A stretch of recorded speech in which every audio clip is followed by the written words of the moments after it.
At a certain point, I slipped. My right leg went out. I torqued it. I braced myself for the fall. Torqued the right leg, and then fell. And at that point, I said to Kathy, "This doesn't look good." I mean, I could see it was like my knee imploded. When Mount Glory comes up in conversation, it is almost always associated with backcountry skiing and snowboarding. What makes it so familiar is the steep boot pack climbing the South Ridge, the frigid wind turning the left side of your face to ice, and the gathering of people at the summit before they click into their bindings to plunder that deep Wyoming powder all the way back down to the highway. But Mount Glory in the summertime? Who ever heard of such a thing? Welcome back to The Fine Line. I'm Matt Hansen.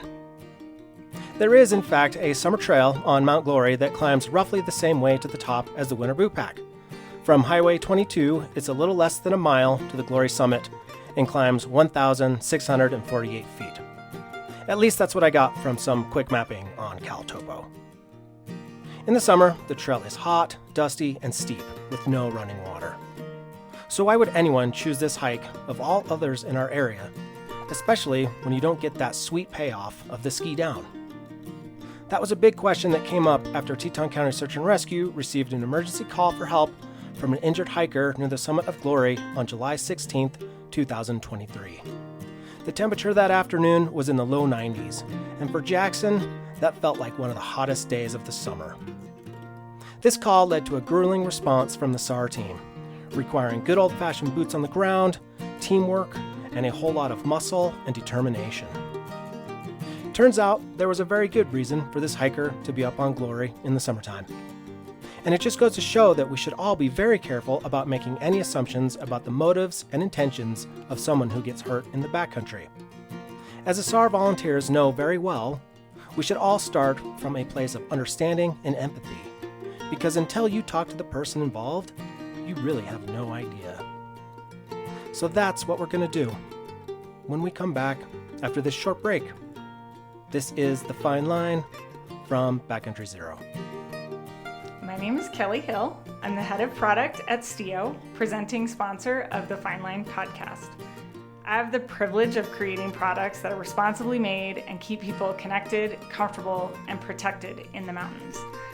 I love chatting with customers while I'm out and about in our products. Hearing what they love, what works for them, and what we can do better keeps me excited about improving our products year over year to allow more people to have more fun outside. We know how important recreating in the backcountry is for our culture and our community, which is why STIO is a proud supporter of the Fine Line podcast and Teton County Search and Rescue. Be safe out there and remember to let the outside in at STIO.com. We were actually thinking about going up Moose Creek, the Moose Creek Trail.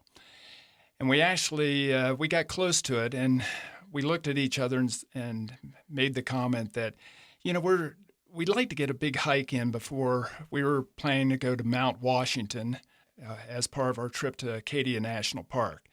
And so we looked at each other and said, let's just do the Mount Glory hike. It's steep. It'll get us some good vert and prepare us for Mount Washington. My name is Lou Fatkin. I've lived in Idaho Falls for over 40 years. I'm retired. I worked at Eastern Idaho Regional Medical Center as the Executive Director of Risk Management for 36 years. And I retired 8.5 years ago. I'm originally from Maryland and worked a summer in Grand Teton in 1975 out of college at Jackson Lake Lodge. I was a security guard. I'm showing my age. We had been up on Mount Glory several times before, so we knew the trail, and we knew it was steep, but felt comfortable with it. But it was a beautiful day with lots of wildflowers. All of those yellow flowers and blue flowers everywhere you looked. And the viewpoint is great of the Tetons when you get there. And there's a bowl, like it's described, and there was a little bit of snow still on the rim. So it was just an ideal spot. Even though it was a hot day up there, it's a little cooler, and it was worth it for the view. I'm Kathy Fatkin. I live in Idaho Falls with my husband, Lou, and I'm originally from Seattle, Washington, came to Idaho for college and never left. And I love the outdoors, try to keep up with Lou. All of our dates when we were going out were hiking or biking. We love the Tetons, and we backpacked the Teton Crest Trail when I turned 65. And my very favorite probably is the Paintbrush Divide. Yeah, I have actually never hiked Glory in the summertime until that day. And as I was hiking up, I was reminded of why. My name is Anna DiSanto. I have been a volunteer on the search and rescue team for 3 years now. I grew up in Massachusetts and moved out to Jackson shortly after graduating college. And it's the likely story of falling in love with the mountains and rivers out here and never leaving. And really, it was the community that has made me stay almost 12 years now. I work as an environmental consultant here in Jackson, a lot of wetland science and environmental permitting. When we prepare for something, this type of hike, you would definitely, first and foremost, you have to make sure you have plenty of water. And so we both did. We have two big liter bottles of water. And we bring snacks. And if I recall that day also, which was good that I had a buff, a red buff that I put around my neck because I burn easily. And that's another thing. You need plenty of sunscreen, especially on that trail. As Anna mentioned, there's sun exposure. And a rain jacket, just in case. We always take, a little bit extra, even though it was a clear day and warm. But it's always good to prepare. We had hiking poles because it was steep, and we like to use those for our footing. And I had my cell phone to take pictures and fortunately to call for help. But that's pretty much what we had. I did not carry a pack because it was so steep, but Lou carried all of our equipment in his pack. So coming down the mountain, he was weighted, I was not. We were hiking down, and we were probably about a quarter of the way off the summit, if I recall. But then at a certain point, I slipped. My right leg went out. I torqued it. I braced myself for the fall. Torqued the right leg, and then fell. And at that point, I said to Kathy, "This doesn't look good." I mean, I could see it was like my knee imploded. And at first, I thought I dislocated the knee. So, silly me, tried to get up. That was a mistake because the leg was gone. And I took another hard tumble. Kathy can probably describe that. Yeah. The second tumble was harder than the first. When he got back up and his knee just completely collapsed under him and he fell forward on to the side of the trail, I knew there was no way he was getting down on his own. So at that point, I pulled out my cell phone and called 911, not thinking I'd be able to get through because I didn't expect a signal, but it went through instantly. So I made the call, and the woman on the other end of the line, the dispatcher, asked me a few questions, asked if we had food and water, if I had charge on my phone, and just said, "Sit and wait. We've got people who will be coming for you." So that's what we did. Yeah, I remember looking at the map, looking at your location, and thinking, this is going to be a long hike. Let's take a quick break. There's more from The Fine Line right after this. Hi, I'm Max Schaefer, brewmaster for Roadhouse Brewing Company. As an avid outdoorsman, someone who previously guided, and a certified first responder, I know the importance of being responsible and safe when having fun in the backcountry. One of my favorite things to do when I come out of the backcountry is to swing by our brew pub, Roadhouse Pub and Eatery on the town square in downtown Jackson, Wyoming, to share stories and snacks and to raise a glass to a fun, memorable, and safe trip. All of us at Roadhouse Brewing Company are excited to bring you this episode of The Fine Line and remind you to stay safe out there and to never be late to happy hour. Find us on the town square, at our tasting room on Gregory Lane, or in a cans at a store near you. Learn more at roadhousebrewery.com. So I remember getting that call, which on my phone is a very loud screaming alarm when we get a SAR call. I was driving back from Cache Creek. I had just gone for a trail run, and I was making my way home, heading towards Spring Gulch, and I got the call. And since I was right near the hangar, I pulled in pretty quickly. And we immediately started getting all of the equipment and gear together that would be needed for this rescue. This was summer of 2023, so at that time we did not yet have our helicopter. So this was going to require a ground team response, which meant we needed to haul a lot of gear up Glory to get you back down it. So I arrived at the hangar with a few others pretty quickly, and so we became kind of the first ground team. Meanwhile, we had a couple of other search and rescue volunteers that were either on top of the pass or very close nearby, so they were able to respond directly to you. And so that was really lucky that we had them nearby to help you get comfortable and start the process of packaging you, getting some medical care, and getting you back down the hill. So we drove up to the parking lot on top of the pass and unloaded all of our gear, strapped it onto our backpacks. It was a very humbling rescue when you cannot rely on a tool such as the helicopter.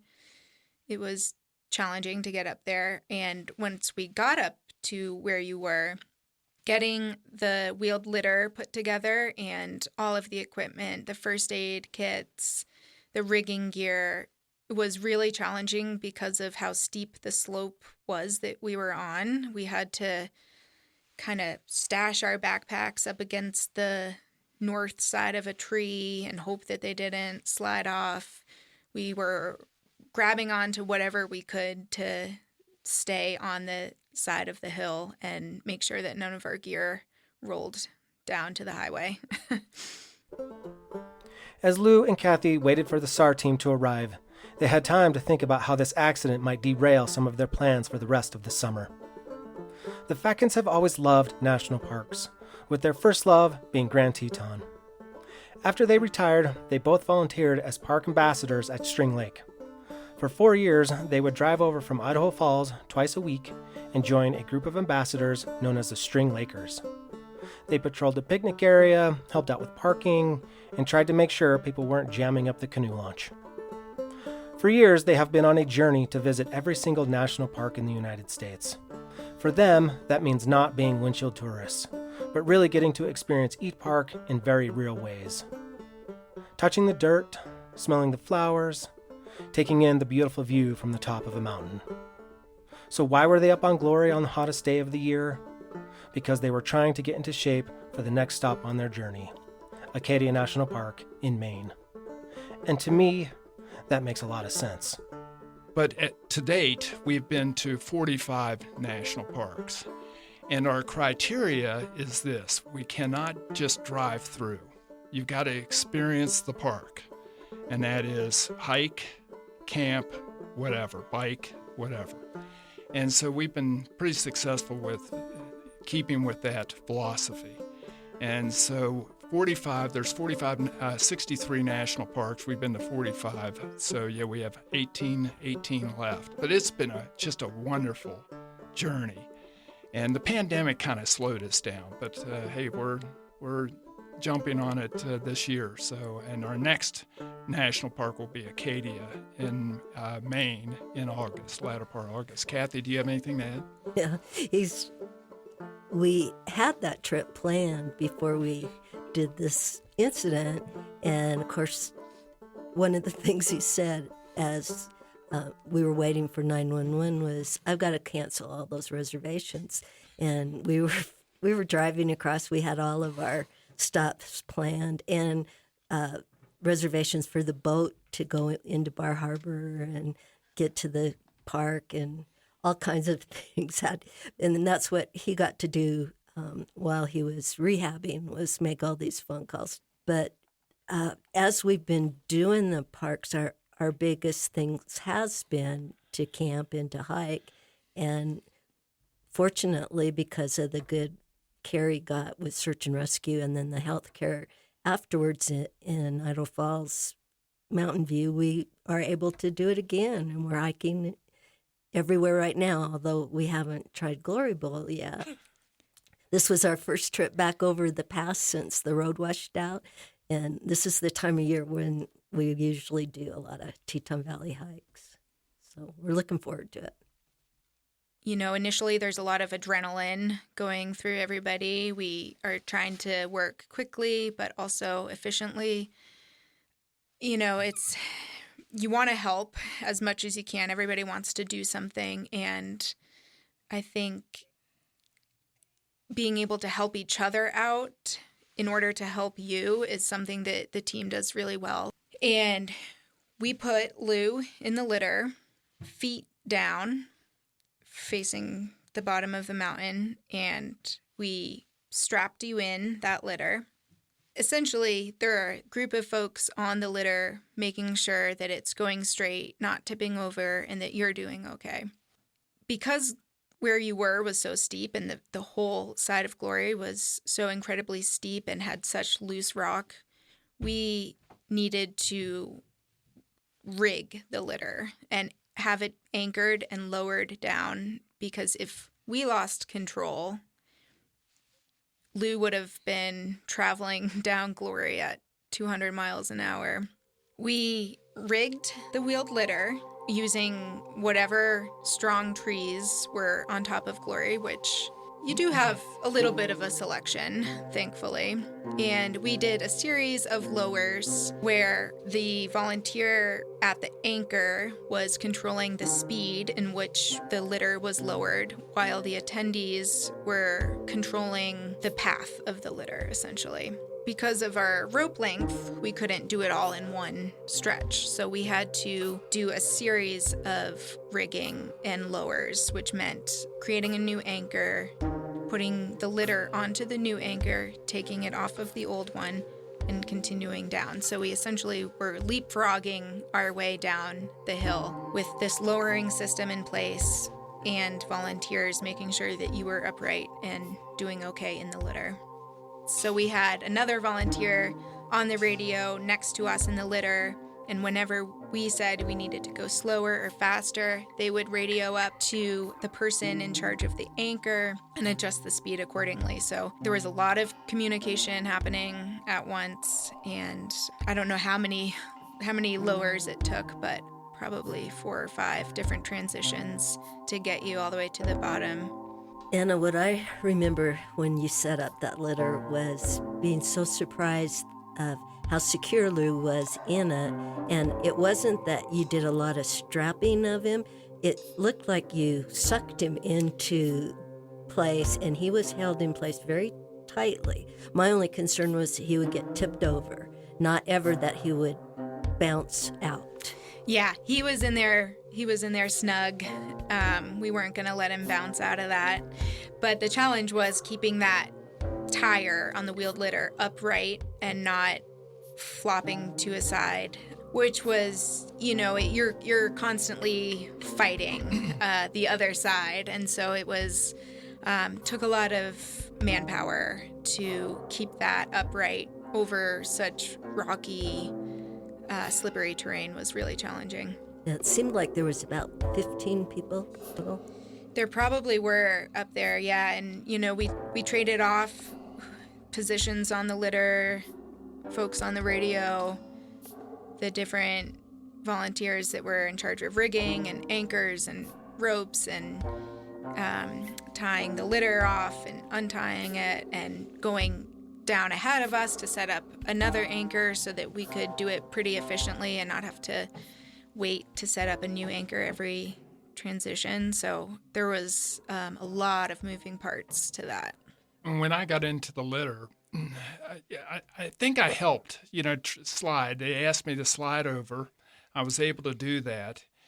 And when I got in, I felt very secure, and the leg felt, there was no pain. And I felt I was just nice and comfortable. And as I mentioned to some of our friends over in Idaho Falls, it was really a thrilling ride going down. And I felt extremely safe. I mean, I was listening to what was going on. By the way, before I got in, I just was observing everything, and it was just like a well-oiled machine. Everybody was working together. Everyone was in sync. Everyone had a different role to play. The thing that I worried about when I got in was because I burn easily, and so I worried about my face burning. So I had a red buff, and I put it over my face, and boy, that helped tremendously. I didn't burn at all. So that... Except your hands. Yeah, my hands got a little, yeah. And I think Anna was the one who told me, put some aloe vera on that. Put some aloe vera on I think I did. And, Lou, it's funny, I didn't tell you this at the time, but I was kind of glad that you had that buff covering your face, because otherwise you would have seen how much I was dripping sweat on you. And there was really nothing I could do about it. But I remember being grateful that you couldn't see. It was hot. Oh, it was a hot day. I sensed everybody was working hard. I mean, you could just easily sense that. And they were communicating with me as well. You doing okay? Things like that. And I felt very comfortable with that. I think it took us about an hour to get down, which all things considered is pretty fast. And Lou, you were such a trooper for you had the best positive attitude. When everybody would ask how you're doing, and every time you would answer, doing great. You guys are doing a great job. We got down to the parking lot and we helped Lou out of the wheeled litter back into his Subaru. And at that point, one of our teammates, Lexi McPhee, came over and handed us all popsicles. She had driven up to the pass with a few other search and rescue volunteers with a cooler full of popsicles, Gatorades, ice cold water, and it was the most welcome sight I've ever seen. Took us a little bit to kind of take everything apart and get loaded back into the trucks and drive back to the hangar. It was our annual search and rescue summer party that was supposed to be happening in, I think, 10 minutes after we got back to the hangar. And luckily that year we had a water slide, a dunk tank. I remember unloading the trucks, and Andrew Armington, who was another volunteer up there that day, him and I went straight for the dunk tank. In our clothes, just submerged ourselves. It was so necessary. So it was a great timing to have water at that summer party. Well, I think our primary lesson was always have a phone with you. Don't ever leave without, and always have a partner with you. Don't hike alone. And probably if you're going to do something really, really steep, wear good ankle support and take more time. Don't be in a hurry. We actually probably were thinking more about what we were going to do when we got off the mountain than we were thinking about how we're getting off the mountain. And I do know that most falls are on the way down, not on the way up. My lessons learned is pretty much what Kathy just said. That cell phone was invaluable, and I had left mine, but we're thankful she had that cell phone. And then I think, we're both in our 70s now, early 70s. And I think, as Kathy mentioned, especially at that age, have somebody with you. Make sure that you have a partner or companion with you. I think that's so important. When I was younger, that sort of thing, trail runs by myself, used to do those, but I think those days are over, and I think it's good to have somebody with you. From a search and rescue standpoint, the takeaways from this rescue are just how important every person on a rescue is. I think there were a total of 20 plus volunteers that responded to your rescue that day, and there are a handful of them that you didn't even see or know that were involved, that were doing really incredible jobs. This rescue was physically challenging and logistically challenging, and I think that it was so special to be able to work with my teammates together and solving this one and doing it efficiently and safely. It's definitely made me very grateful to have a helicopter now. But, you can't use the helicopter on every rescue. And so it was really good to figure this one out with all of our resources, our equipment, all of the volunteers coming together to make this happen was really incredible. My final thought is that it was amazing how quick search and rescue responded and how professional they were. And then the extra bonus was no bill. I truly think there should be a mechanism for us to contribute. And so we did give a donation, but I know it's nowhere near what the cost of that rescue was. And I so appreciate it. And again, it's Teton County to support their search and rescue the way they do. It's an amazing service, and it makes it so much safer for us to recreate in the outdoors. And I'm very grateful. I'm grateful for the opportunity to help, and an outcome like this is really rewarding, and it's really awesome to see you up and making plans for your next big hike. Thank you for listening to The Fine Line. That was Teton County Search and Rescue volunteer Anna DiSanto, along with Lou and Kathy Fatkin. As Kathy mentioned, there is a mechanism to contribute to Teton County Search and Rescue. And until September 13th, you can really help make a difference by supporting the volunteers through the Old Bills Fun Run. Just go to TetonCountySAR.org and look for the Old Bills icon. This interview was recorded in the studios of KHOL 89.1 FM. To hear more stories about the newsmakers in Jackson, Wyoming, make sure you follow Jackson Unpacked, a weekly news podcast produced by our partners at KHOL. Editing for The Fine Line is by Melinda Binks. The theme song is by Anne and Pete Sibley, with additional music produced by Ben Winship. The original cover art is by Jen Reddy, and my name is Matt Hansen. The Fine Line is produced by Backcountry Zero, a project of the Teton County Search and Rescue Foundation to eliminate fatalities and serious injuries in the Tetons. We have one more episode in Season 8, and it's one you don't want to miss. We'll see you when it drops in just a couple weeks. Learn more at backcountryzero.com.